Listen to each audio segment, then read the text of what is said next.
저희가 지금 그 느헤미야 꿈 너머의 꿈 강의 시리즈를 진행을 하고 있습니다. 지난주에 제가 싸움의 기술에 대해서 말씀을 나눴는데 기억이 나세요? 한 4분 정도 기억이 나시는가요? 저는 상처받지 않습니다. 오늘은 싸움 방지의 기술에 대해서 여러분과 더불어서 좀 생각해 보려고 합니다. 아니, 지난주에는 싸움의 기술을 얘기하더니 오늘은 또 싸움 방지의 기술? 이게 뭐지? 뭐 이렇게 생각하는 분도 있을 수 있을 거예요. 근데 우리 그리스도인들은, 우리 예수님 믿는 분들은 싸워야 할 싸움이 있고 싸우지 말아야 될 것이 있죠. 그렇죠? 우리가 싸워야 될 싸움은 소위 말해서 영적 싸움입니다. 이 세상의 죄악과 악한 영에 대한 싸움입니다. 바울은 그것을 좋은 싸움이다 그랬어요. 선한 싸움이다 그랬습니다. 이 싸움은 싸워야 되겠죠. 그렇지만 악한 싸움도 있습니다. 안 좋은 싸움도 있어요. 그것은 우리끼리 싸우는 거예요. 제가 그 신학교 때 제 친구인데, 이 친구는 신학교 들어와가지고 결혼을 했거든요. 근데 이제 그 결혼을 하고 이 친구가 테니스를 워낙 좋아하고 이래가지고 밤마다 테니스를 치고 맨날 늦게 들어오니까 그 사모님이 경고를 했어요. 늦게 들어오지 말라고. 그리고 신혼인데 그게 그렇잖아요. 그러니까 그런데도 불구하고 이 친구가 맨날 늦게 들어가고 하니까 이 사모님이 마침내 문을 잠그고 안 열어줬어요. 들어갈 수가 없었던 거죠. 그래서 결국은 못 들어갔고 그 다음날 완전히 대판 싸웠어요. 그리고 나서 저한테 한 말이 있어요. 진짜 싸우는 건 너무 싫다. 너무 싫다. 너무 안 좋은 것 같아요. 저한테 그렇게 얘기를 하더라고요. 여러분, 싸우는 거 좋으세요? 안 좋죠. 부부가 싸우는 것, 가정에서 싸우는 것 너무 안 좋은 거예요. 그렇죠? 근데 그것만큼, 아니 그 이상으로 안 좋은 게 있어요. 그것은 바로 교회가 서로 싸우는 것입니다. 여러분은 교회가 싸우는 것을 보거나 경험해 본 적이 있으세요? 저는 본 적이 있어요. 이렇게 직접 그 안에 이렇게 플레이어로 들어간 적은 없지만 하여튼 본 적은 있어요. 너무 보기가 안 좋았습니다. 어떤 그 아버지가 집에서 이렇게 창밖으로 자기 딸을, 아주 어린 딸이 이렇게 친한 친구하고 이렇게 같이 있는 걸 봤어요. 근데 이게 둘이서 이렇게 뭐 얘기를 하다가 인상을 험악하게 막 쓰더니 막 발이 왔다 갔다 하는 거예요. 그러더니 막 소리를 높이고 그냥 서로를 향해서 삿대질을 하고 막 난리가 난 거예요. 곧 뭐 육탄전이 벌어질 것 같아가지고 아빠 깜짝 놀래가지고 문 열고 나가가지고 왜 그러냐고 뭐 이랬어요. 그랬더니 걔가 하는 말이, 아빠 아무 일도 없어요. 괜찮아요. 우리 교회 놀이 하고 있는 거예요. 그렇게 얘기를 했다고 해요. 우픈 얘기죠. 우픈 얘기. 웃으면서 슬픈 얘기입니다. 교회가 얼마나 싸웠으면 아이들이 그렇게 놀았겠어요. 느헤미야 5장에 보면 그런 안 좋은 싸움 얘기가 나옵니다. 바로 이스라엘 백성들 사이의 내분이었었어요. 느헤미야 5장은 사실은 그 처음 부분을 특별히 보면 뭐 탄식과 아우성과 뭐 이런 원망으로 가득 차 있습니다. 우리가 지난주에 본 것처럼 4장에서는 외부로부터의 공격이 있었죠. 그렇죠? 사실은 그 느헤미야는 1장부터 보면 계속해서 여러 가지 도전에 직면하는데 지난주에는 그 외부로부터의 공격이라는 도전에 직면을 했었어요. 이것은 그들의 꿈 너머의 꿈을 중단시키기 위한, 성벽 공사를 중단시키기 위한 공격이었습니다. 느헤미야는 그러나 그 공격에 놀라거나 낙심하지 않고 기도로서, 그리고 실질적인 그런 대비로서, 그리고 지혜로운 리더십으로서 적들의 공격을 물리쳤고 성벽을 계속해서 쌓아가는 공사를 했습니다. 그런데 이제 5장에서 내분이 일어난 거예요. 그러니까 바깥에서 흔들다가 안 되니까 안으로 들어온 겁니다. 느헤미야의 꿈 너머의 꿈은 또다시 위기에 처했어요. 사실은 그 바깥의 공격보다는 더 심각한 위기입니다. 느헤미야는 어떻게 이 싸움을 해결했을까요? 우리는 또 어떻게 우리의 싸움과 우리의 내부적인 갈등을, 관계의 갈등을 해결할 수 있을까요?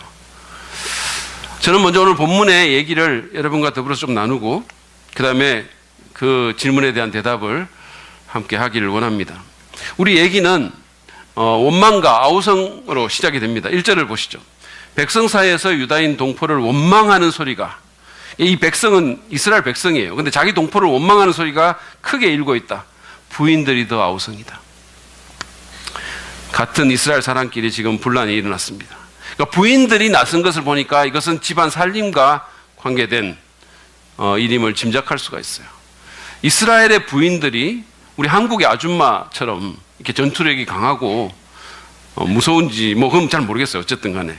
그런데 심각한 상황인 것은 분명합니다. 구체적으로 어떤 문제일까요? 2절에 보면 땅이 없는 사람들이 곡식을 사기 위해서 빚을 졌습니다. 그런데 당시에 그 연이자율이, 여러분, 연이자율이 당시에 20%였었어요. 그런데 그것도 모자라가지고 40에서 60%를 받는 그런 일들이 막 자행이 됐다고 합니다. 이거는 강도짓이에요. 그런데 이스라엘의 부유층이 다른 사람도 아니고 자기 동족에게, 소위 하나님의 백성이라고 말하는 사람들이 이 절박한 상황을 이용해서 이자율을 그만큼 높여가지고 자기 동족에게 돈을 뜯어내고 있는 거예요.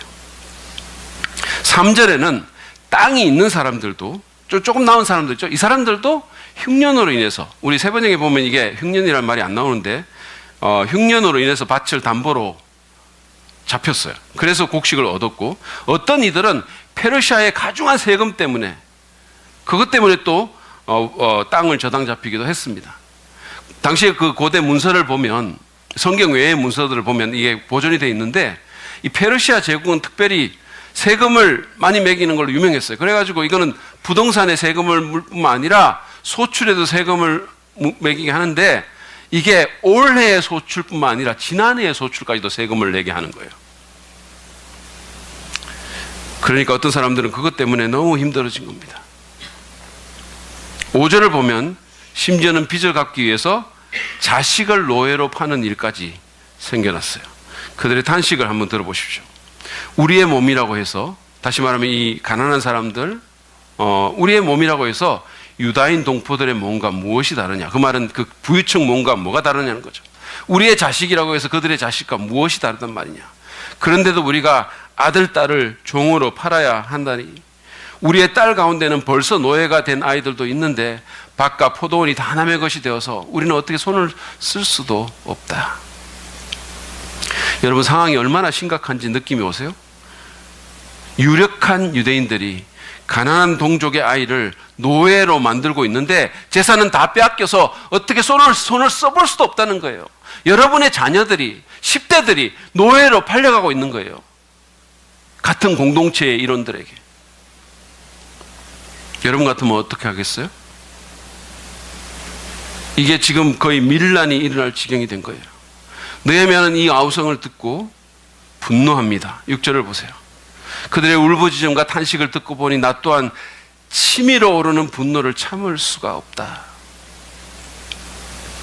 소위 의로운 분노죠. 의로운 분노라고 합니다. 보통 일반적으로 우리가 하는 분노는 거의 대부분은 나쁜 거예요. 왜냐하면 그 모든 분노가 이런 분노가 아니거든요. 보통 우리가 하는 그런 분노는 거의 이기적인 동기 때문입니다. 뭐 내가 마땅히 대접받아야 될 것을 못 받았다거나, 내 자존심이 상했다거나, 무슨 사람들이 나를 제대로 대접을 안 해줬다거나, 내 이익이 침해됐다거나, 뭐 이런 거예요.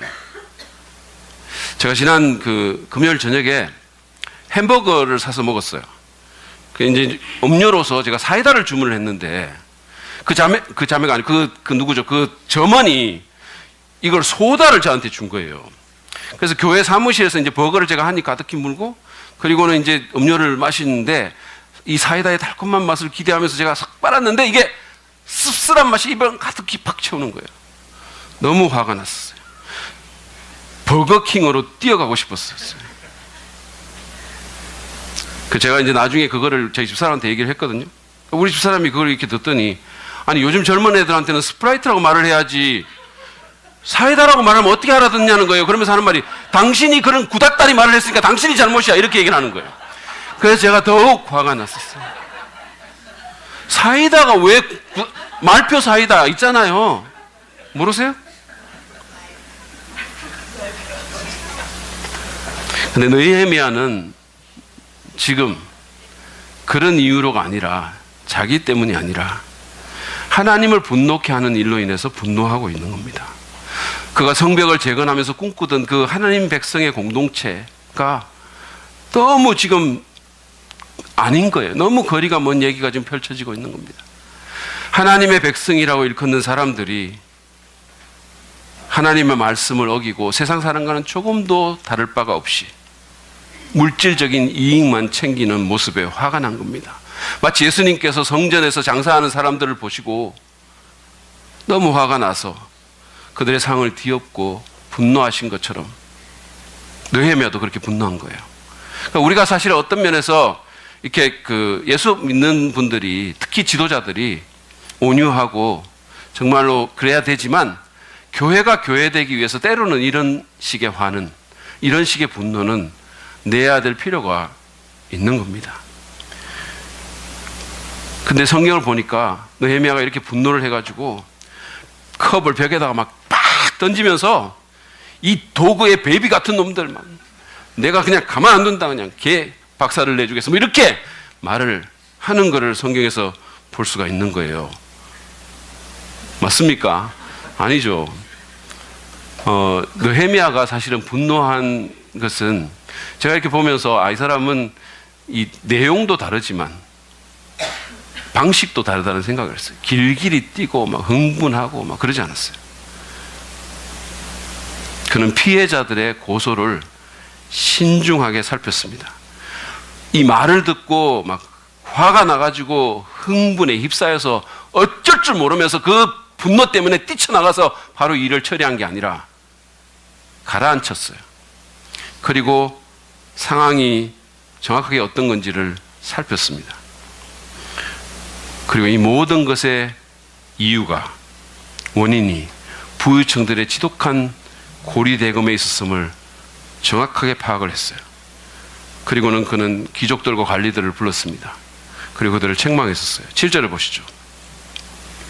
나는 그들이 울부짖는 내용을 신중하게 살핀 다음에 귀족들과 관리들에게 어찌하여 같은 결례끼리 돈놀이를 하느냐고 호되게 나물었다. 여러분, 이것은 상당한 용기가 요구되는 일이었었어요. 왜냐하면 그들은 유력한 자들이고, 그래서 느헤미야를 후원할 수도 있는 사람이지만 느헤미야를 흔들 수도 있는 사람들이기 때문이에요. 근데도 느헤미야는 해야 할 바를 했습니다. 그들을 화나게 할 수 있음을 알면서도 그렇게 했었어요. 정치인은 뭐가 인기 있는 일인가를 묻고, 외교관은 또는 처세가들은 뭐가 안전한 일인가를 묻지만 참 지도자는 뭐가 옳은 일인지를 묻는다고 워렌 위얼스비 목사님이 말한 바 있어요. 느헤미야는 용기를 갖고 옳은 일을 했습니다. 이거 결코 쉬운 일 아니에요. 여러분, 느헤미야가 멋있지 않습니까? 안 멋있으세요? 우리 옆 사람이 말합시다. 너형 멋있네요. 네, 그렇게 말을 하셔야 되는 거예요. 진짜 멋있는 거예요. 우리 미야 짱이에요. 우리 미야, 느헤미야. 여러분, 이렇게 느헤미야가 멋있게 행동을 합니다. 근데 제가 이렇게 성경을 보면서 더 좀 인상을 받았던 것은 그가 개인적으로 잘못을 먼저 지적했다는 거예요. 공개적으로 나가기 전에 귀족들, 관리들을 개인적으로 불러서 말을 했어요. 그런 다음에 전체 집회를 소집을 한 겁니다. 8절에서 보면 그는 이렇게 귀족들에게 말을 합니다. 우리는 이방 사람들에게 팔려서 종이 된 유다인 동포를 애써 몸값을 치르고 데려왔어. 그런데 지금 당신들은 동포를 또 팔고 있어. 이제 우리들은 그들을 다시 사오라는 말이요?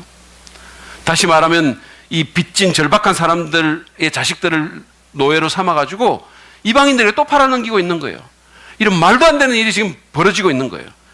근데 여기서 동포로 번역된 그 단어들은 다 형제라는 말을 그렇게 번역을 한 겁니다.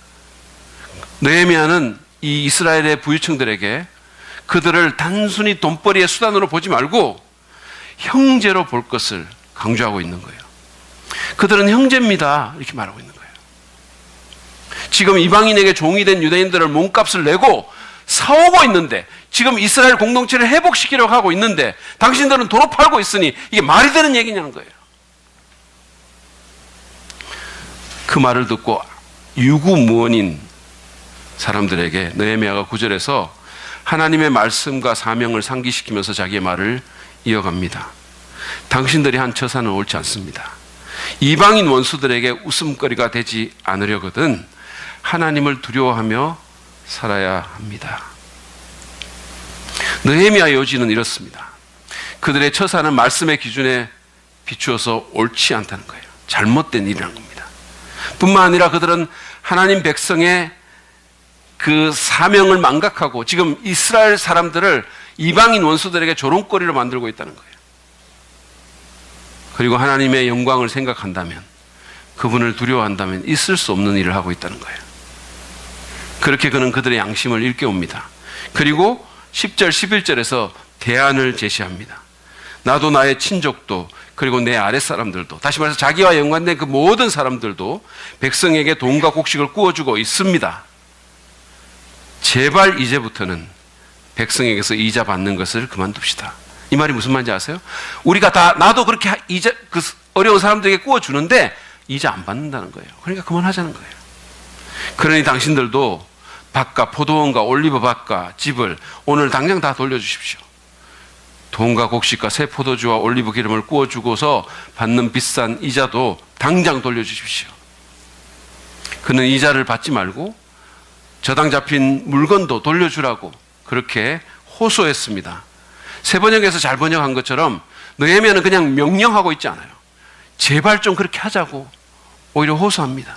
거기다가 자신의 사례까지 들면서 자기도 이자를 받지 않는다고, 자기와 연관된 그 누구도 그렇게 하지 않는다고, 그러니 그렇게 하지 말자고, 이래서는 안 되는 일이라고 그렇게 호소를 했어요. 그의 진정성이 통했습니다. 그들은 느헤미야의 말처럼 그렇게 하겠다고 약속했어요. 지금 이 사람들이 반응한 거 대단히 놀라운 일인데 여러분 누구도 놀라지 않으시거든요. 근데 사실은 이것은 엄청난 이권을 포기하는 그런 결단이었었어요. 수많은 돈이 왔다 갔다 하는 거예요. 여러분, 분당의 어느 부유한 교회에서, 부유한 성도들이 많은 분당의 어느 교회에서 우리 교인들은 전세금 올리지 말자고 그렇게 캠페인을 했는데 그렇게 해도 그게 잘 안 되는 게 현실이잖아요. 자기네 집 한 채 갖고 있고 전세 놓는 사람들 좀 올리지 말자고 그렇게 호소를 해도, 우리 예수 믿는 사람들 그렇게 하면 안 되는 거 아니냐고 하지 말자고 해도 그게 잘 안 되는 게 현실이잖아요. 근데 이들은 아예 이자를 안 받고 담보로 돌려주겠다고, 담보도 돌려주겠다고 그렇게 결단한 것입니다. 이거는 굉장히 아름다운 결단이에요. 아마 제가 느헤미야 같았으면 저는 그냥 감동하고 눈물 흘리고 그러고는 그냥 돌려보냈을지 몰라요. 근데 느헤미야는 이 아름다운 결단을 듣고 그냥 감동만 하고 있지는 않았어요. 제사장을 불러서 하나님 앞에서 서약하게 만들었습니다. 그리고는 더 나아가서 주머니를 터는 퍼포먼스를 하면서 하나님의 심판을 상기시킵니다. 느헤미야는요, 인간의 본성을 잘 아는 현실적인 지도자였어요. 13절 상반부를 보시죠. 나는 또 나의 주머니를 털어보이면서 말하였다. 이 서약을 지키지 않는 사람은 하나님이 그 집과 재산을 이렇게 다 털어버리실 것입니다. 그런 자는 털리고 털려서 마침내 빈 털터리가 되고 말 것입니다. 어떤 결과가 있었죠? 13절 하반절입니다. 내가 이렇게 말하자 거기에 모인 모든 사람이 아멘 하며 주님을 찬양하였다. 백성은 약속을 지켰다. 갈등은 해결됐습니다. 그리고 싸움은 방지됐어요. 모든 사람이 아멘했고 백성은 약속을 지켰습니다. 처음에 1절에 보면 아우성과 원망으로 시작했던 장이 마지막 여기서는 찬양으로 끝이 납니다. 느헤미야와 이스라엘 백성은 다시 한번 꿈 너머의 꿈을 향해서 전진할 수 있게 되었습니다. 다시 한번 사명에 진척할 수 있게, 집중할 수 있게 됐습니다. 굉장히 아름다운 얘기죠.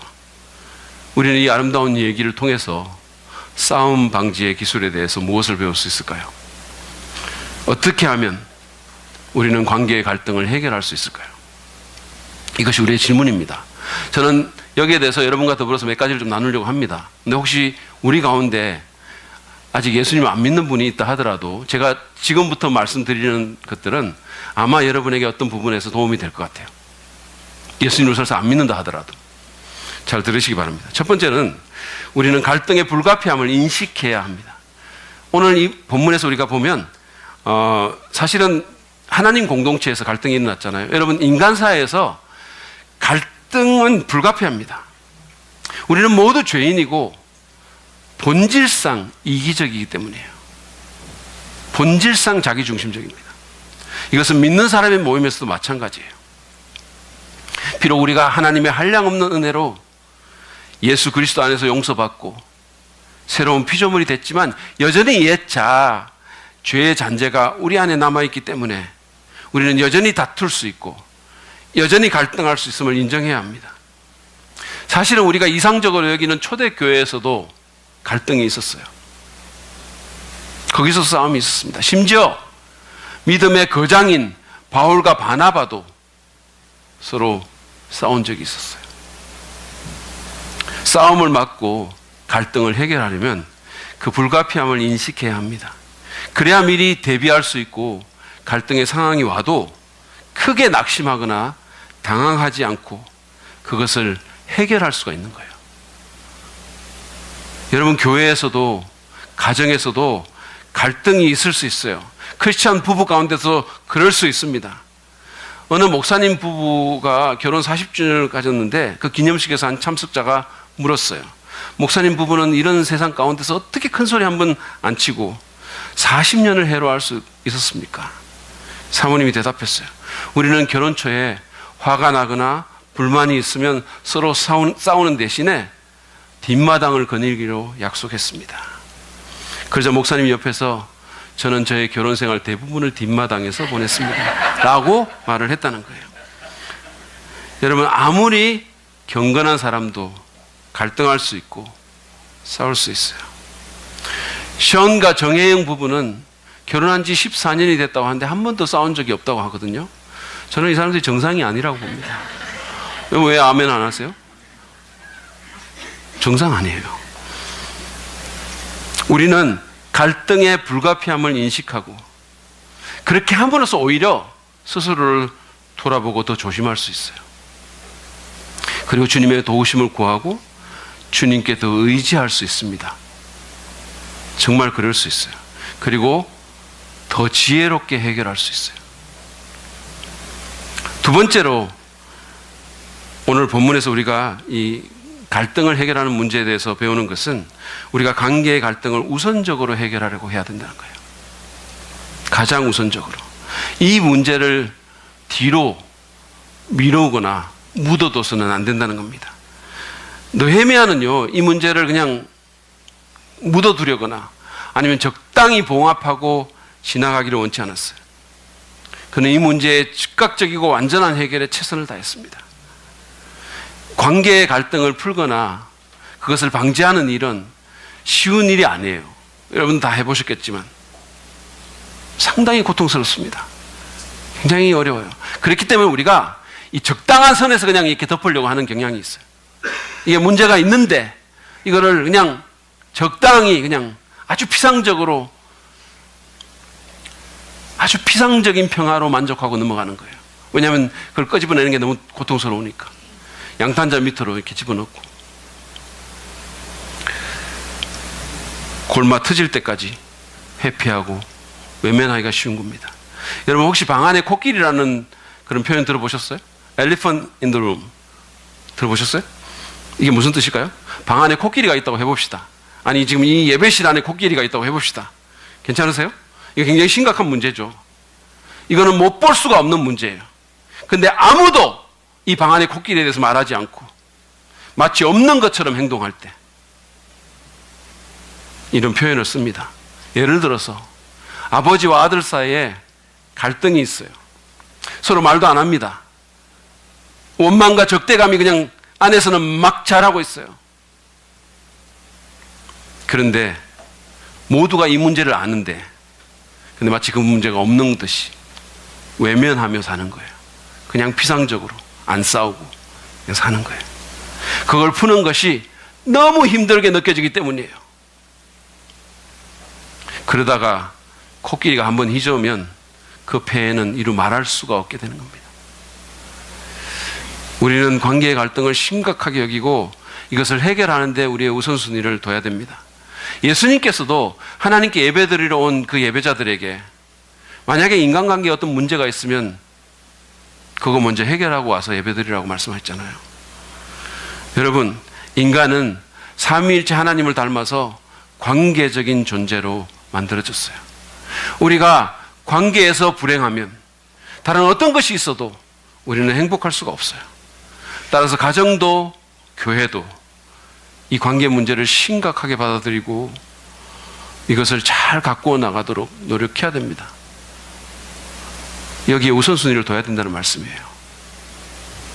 그리고 만약에 갈등이나 문제가 있으면 회피하지 말고 해결에 나서야 됩니다.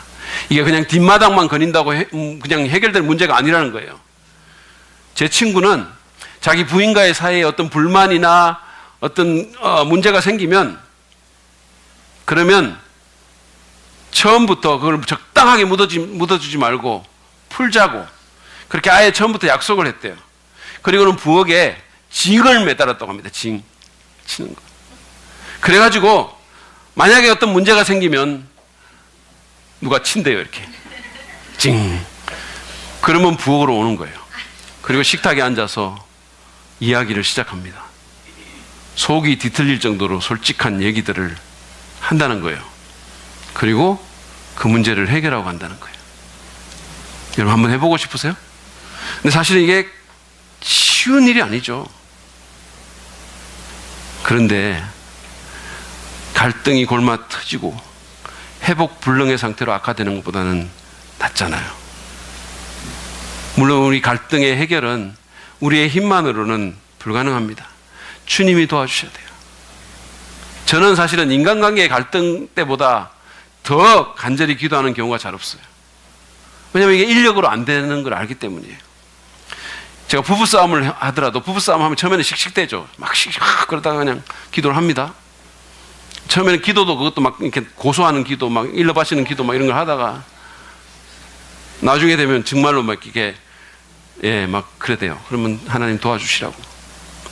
식사 때가 다가올수록 더 간절히 기도하죠. 왜냐하면 시간을 끌면 끌수록 저한테 더 불리하니까.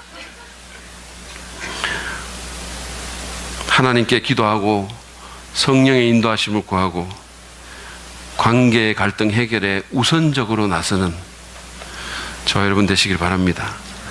밀어놓지 마십시오. 묻어두지 마십시오. 가짜 평화로 만족하지 마시기 바랍니다. 세 번째로 우리는 공동체의 구성원들을 믿음의 눈으로 봐야 함을 오늘 본문을 통해서 배웁니다. 본문의 귀족과 관리들은요, 같은 이스라엘 백성들을 돈벌이의 수단으로 그렇게 봤어요.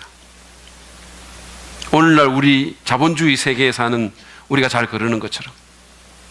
그래서 느헤미야는 이들의 시각을 교정시키기 위해서 7절, 8절에서 이 형제라는 단어를 4번이나 사용했어요. 그들을 주님 안에 형제 자매로 보라는 거예요. 세상의 눈이 아니라 믿음의 눈으로 보라는 거예요. 우리가 예수님을 믿어서 받는 선물 가운데 죄의 완전한 용서라는 선물이 있습니다. 영생이라는 선물도 있어요. 근데 그런 것도 있지만 하나님의 자녀로 입양되고 하나님의 가족에 소속되는 그런 관계적인 선물도 있어요. 그래서 믿는 자의 모임인 우리 교회는 하나님의 영적인 가족이고 우리 서로가 다 형제 자매인 거예요. 여러분 주위를 한번 둘러보세요. 가족처럼 느껴지시나요? 표정들이 뭐 별로 안 그러세요? 심지어는 둘러보지조차 않는 분들도 있어요. 근데 그게 안 느껴지더라도 믿음으로 받아들여야 돼요. 여러분 우리는 보는 것으로 행하지 않고 믿음으로 행한다 그랬어요. 우리가 구원받는 것도 믿음으로 받는 거예요. 우리가 서로를 보는 것도 믿음으로 봐야 되는 거예요. 그렇게 안 느껴지더라도 영적 가족이 아닌 것처럼 생각되더라도 믿음으로 받아야 돼요. 성경에서 성도를 형제 자매로 부르는 것은 그것이 하나님 안에서 우리의 참된 관계이기 때문입니다. 한국에서는요, 위계 질서가 너무 뚜렷해가지고 이 형제 자매라는 호칭 쓰는 게 좀 불편해해요. 제가 미국의 한인교회에서 직접 본 건데, 이제 그 교회에서는 이렇게 전부 이 여자 성도들은 직분이 없었어요. 전부 이제 자매로 불렀는데, 한 대학생 정도 되는 자매가 한 50대 정도 되는 자기 이모뻘 되는 그런 여성도님에게 자매님 이렇게 불렀어요. 그랬더니 그분이 화끈하시면서 예! 나를 어떻게 불러도 좋은데 제발 자매라고 좀 부르지 마라. 듣기 싫어 죽겠어. 이렇게 말하는 거예요. 제가 이걸 옆에서 봤어요. 듣기 싫어 죽겠다는 거예요. 자매라고 제발 부르지 마. 근데 사실은 이 말은 어떤 것보다도 귀한 호칭이잖아요. 우리는 주 안의 가족이고 우리는 형제 자매입니다. 우리 교회 여성도님들 가운데서는 이렇게 서로 이렇게 언니, 뭐 동생 이렇게 아주 친밀하게 부르는 분들이 있어요. 저는 그 말이 정말로 듣기가 너무 좋아가지고 저한테도 오빠라고 부르라고 얘기를 했는데 아무도 그렇게 부르지 않고 오히려 몇몇 망령되고 정말 그 몰지각한 자매는 저를 할아버지라고 부르는 거예요.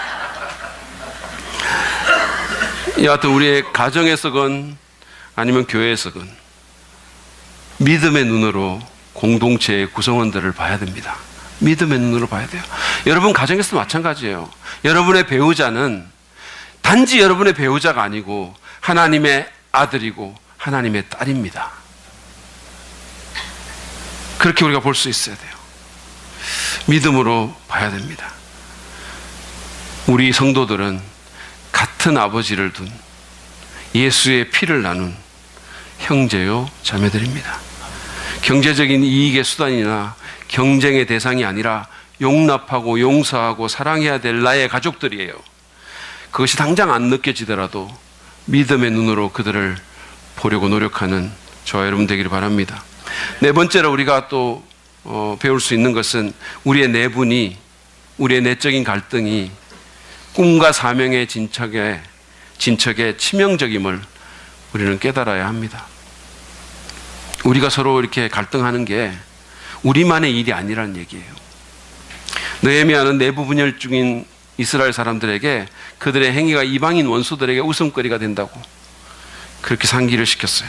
다시 말해서 그들에게, 바깥의 원수들에게 공격의 빌미를 줘서 지금 진행하고 있는 성벽 재건의 대역사가 어려움에 처할 수 있다는 것을 상기시킨 거예요. 그들은 자신들의 내분이 하나님의 사명에 어떤 영향을 주는지를 심각하게 고려해야 했습니다. 여러분, 어떤 집단이든지 하나 되지 못하고 내부 총질을 해댈 때 공동체의 힘은 빠지고 그 사명은 브레이크가 걸립니다. 여러분, 조선시대를 한번 보세요. 사색 당파로 그렇게 싸워대니까 그 나라가 어떻게 안 망하겠어요?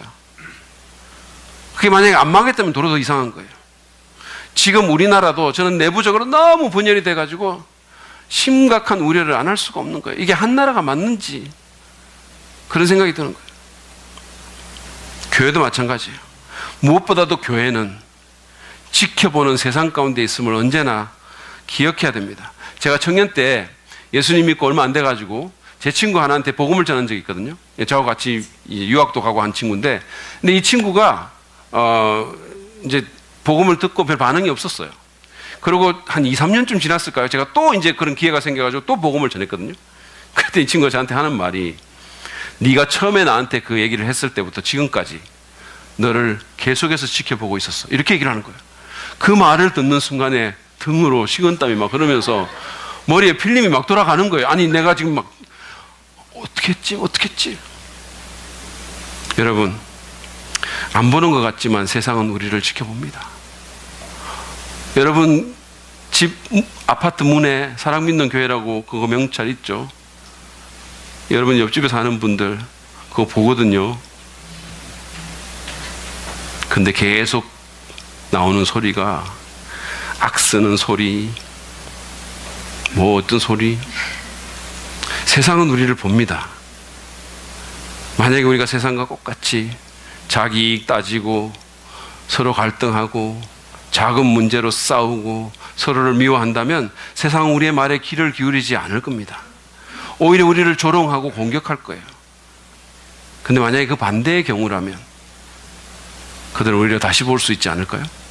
예수님도 요한복음 13장 35절에서 이렇게 말씀하셨어요. 너희가 서로 사랑하면 모든 사람이 그것으로서 너희가 내 제자인 줄 알게 될 것이다. 너희가 성경을 많이 알면 그러지 않았어요. 너희가 정통 교리를 고수하면 그러지 않았어요. 너희가 서로 사랑하면 모든 사람이 너희가 사랑 때문에 죽은 자를 따르는 자임을 알게 될 것이라고. 제가 어느 교회에 목장 모임을 참관한 적이 있었어요. 근데 서로 받아주고 용납하고 연약한 지체를 위해서 눈물을 흘리고 정말로 기도해 주는 모습에 너무 감동을 받은 거예요. 판단할 수도 있는데 다 울면서 기도하더라고. 그래서 그걸 보면서 거기 너무 오고 싶었고 계속 오고 싶었고 교회를 옮길까라는 생각도 살짝 들었는데, 그래서 제가 목사잖아요. 그래서 그것보다는 그 목장을 따로 떼서 우리 교회로 옮기고 싶은 생각을 했어요. 근데 이런 말을 또 너무 심각하게 받아, 아니 무슨 목사님이 교회를 옮긴다 그러고 무슨 또 다른 교회를 막 옮긴다, 이런 너무 심각하게 받아들이지 마세요. 그 정도로 매력적이었다는 말씀이에요.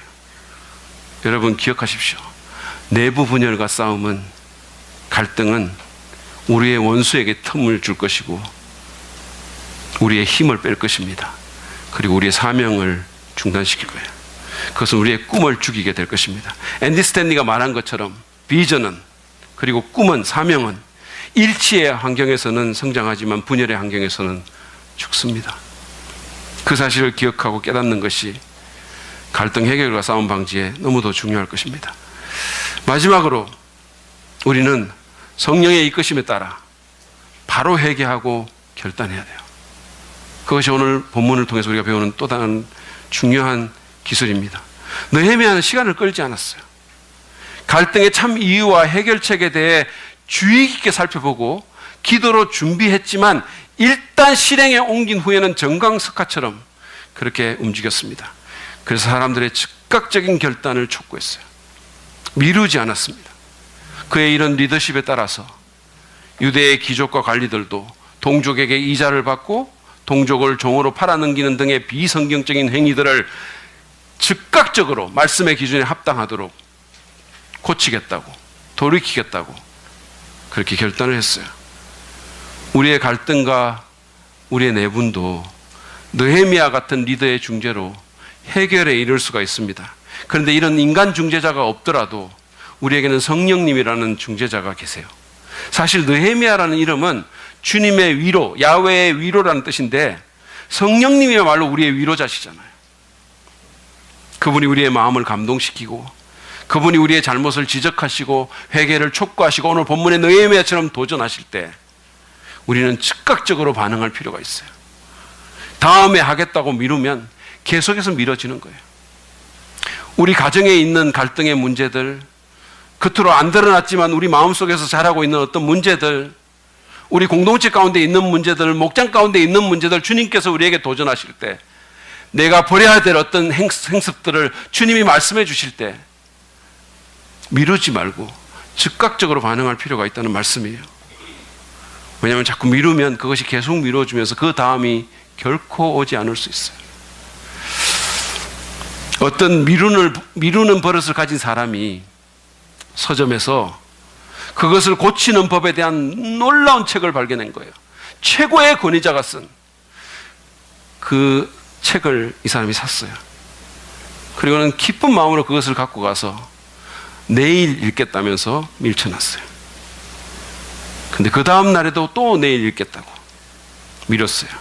읽기만 하면 고칠 수 있을 텐데 그놈의 내일이 자꾸 방해를 한 거예요. 여러분 어떻게 된지 아십니까?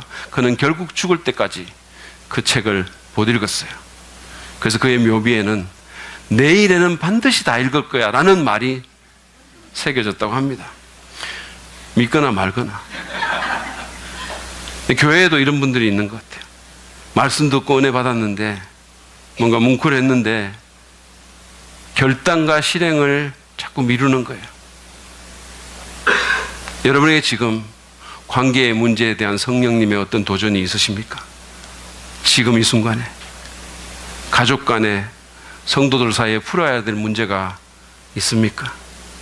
공동체적인 삶에서, 여러분의 관계적인 삶에서 말씀에 맞지 않는 행위를 성령께서 회개하라고 하십니까? 여러분이 해야 될 일을 하라고 하십니까? 이게 비록 고통스러운 일이라 하더라도 절대로 미루지 마시길 바랍니다. 왜냐하면 이거보다 더 중요한 일은 없기 때문이에요. 바로 돌이키고 결단하시기 바랍니다. 그래야 갈등이 해결되고 관계가 회복되고 싸움이 멈출 수 있습니다. 그래야 정말 우리가 살아야 될 사명을 위해서 살아갈 수가 있는 거예요. 그래야 꿈 너머의 꿈을 계속해서 이루어 나갈 수가 있는 것입니다. 우리는 오늘 느헤미야 5장을 보면서 싸움 방지의 기술 또는 갈등 해결의 비결에 대한 5가지 원리들을 살펴봤어요. 그것은 갈등의 불가피성을 인식하고 그것을 우선적으로 해결하려 하며 공동체의 구성원을 믿음의 눈으로 보고 우리의 싸움이 공동체의 꿈과 사명에 미치는 영향을 숙고할 뿐 아니라 성령의 이끄심에 따라 바로 회개하고 결단하는 겁니다. 저는 말씀을 오늘 맺으면서 우리의 궁극적 느헤미야이신 예수님께서 관계적인 갈등과 관련해서 우리를 위해 하신 일에 여러분들의 주의를 돌이키기를 원합니다.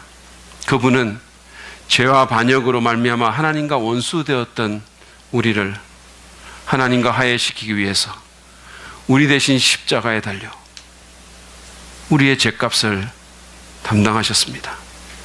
말할 수 없는 고난을 당하시고 상상할 수 없는 대가를 지불하시고 우리를 하나님께 화해하려 하셨습니다. 그 예수님으로 인해 이제 우리는 누구나 믿음으로 하나님과 화목할 수 있게 되었습니다. 우리의 모든 죄가 용서되었고 하나님께 나아가기를 방해하는 걸림돌이 해결됐고 우리의 어떠함에 상관없이 있는 모습 그대로 우리는 하나님께 용납이 되었습니다. 뿐만 아니라 그분은 십자가로 우리 사이에 있는 담들을 허무시고 서로 다른 우리를 하나로 만들어 주셨습니다. 그분께서 우리에게 평화를 선포하시고 우리 가운데 평화를 만들어 주셨습니다. 이제 그분이 용서받고 용납받은 우리가 서로 용서하고 용납하라고 하십니다. 사랑받은 우리에게 사랑하라고 하십니다. 묶인 관계의 매듭을 풀라고, 갈등을 해결하라고, 먼저 나서라고 하십니다. 그 음성에 반응하는 우리가 되기를 바랍니다. 믿음으로 우리가 한 걸음을 떼면 성령께서 우리를 도와주실 것입니다. 성령이 그 나머지를 이끌어 주실 것입니다. 혹시 우리 가운데 아직까지도 하나님과 갈등하시는 분이 계십니까? 아직까지 하나님과 싸우시는 분 계세요? 여러분의 심령에 평안이 없는 분이 계십니까? 하나님은 여러분과 화해하기를 원하십니다. 관계를 회복하기를 원하십니다. 여러분, 하나님은 여러분에게 화가 나 있지 않아요. 오히려 아들을 십자가에 희생시키더라도 여러분을 살려서 여러분과 관계 맺기를 원하십니다. 아들을 버리더라도 여러분의 손을 잡기를 원하시는 거예요. 그만큼 사랑하시고 그만큼 당신과의 관계 회복을 원하십니다. 그러므로 그 하나님께 나오십시오. 당신을 위해 죽으신 그 예수님을 믿으시고 하나님의 완전한 용서를 받으시고 양심의 해방을 받고 하나님의 자녀가 되는 축복을 누리기 바랍니다. 그것이 모든 인간관계의 기본입니다. 하나님과 화평하게 될 때 거기서부터 사람과의 평화가 시작되는 것입니다. 오늘 하나님과의 그 궁극적인 갈등을 해결하는 축복이 있기를 간절히 바랍니다.